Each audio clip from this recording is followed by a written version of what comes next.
This was an extension and an extensive refurbishment we've done.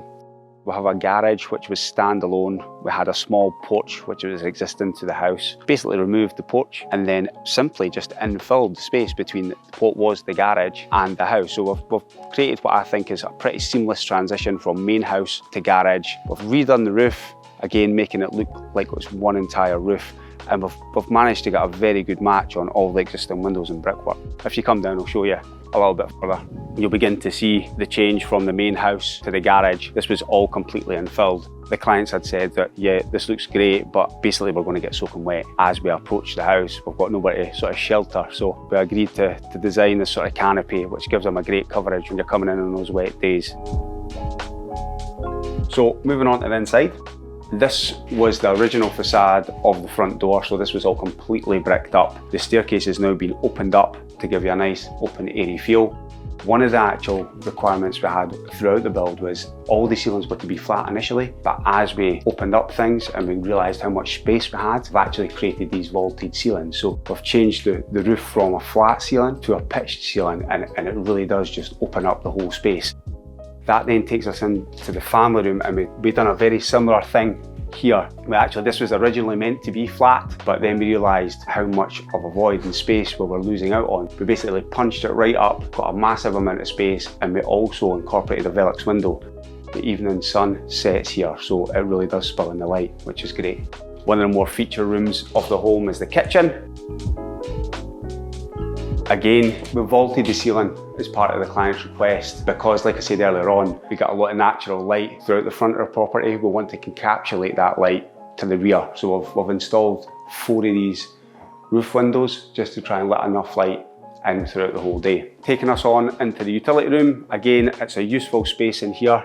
But I've done some sort of bespoke cabinetry just for the clients to store as much stuff as they could and basically have a rear entry into the garden. One of the cool features, and it was actually a client's request, because the utility rooms and utility rooms in general are pretty tight for storage, the clients wanted somewhere to put their ironing board, so we came up with this cool feature.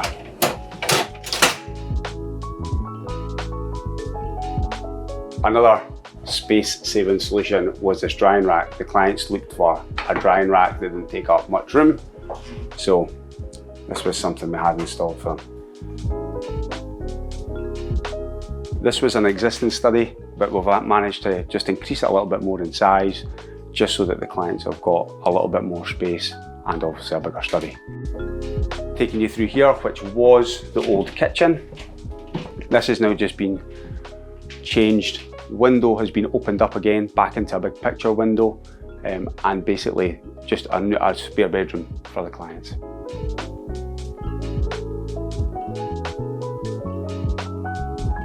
So very similarly to downstairs, we've created a picture window. This was just a small ensuite. So originally we had the ensuite here and bedroom over there. So we've just flipped them right over so they can enjoy the views of the rear of the garden, and again in a big picture window. In the ensuite, we've now got tiled recesses. Again, this was a client's requirement, just asking to maximise space. We've also put feature lighting in those spaces. We've also done something very similar in the shower. Again, client's request to have cubby holes so that they could store all their shower gels, etc.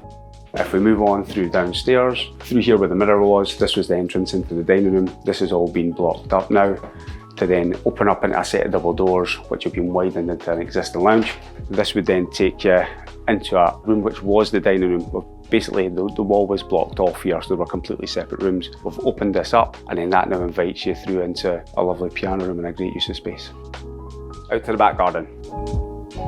We weren't able to access the garden from the side of the house at all. It was completely overgrown. So what we've done, you'll actually now see where the existing garage was. We basically moved all their utilities from the back of the house over to here.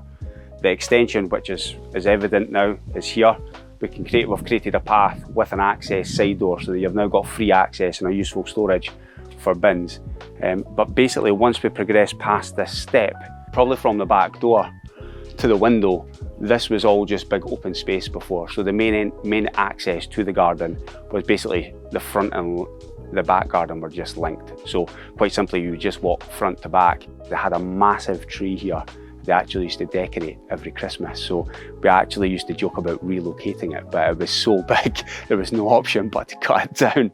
The last part of the garden works basically took us along here, but one thing I will show you, this pathway was just formed to link up to an existing deck. The picture windows that we spoke about earlier, about letting a view from the new bedroom and the new bedroom upstairs and the new bedroom downstairs into what's a perfectly lovely sun trap.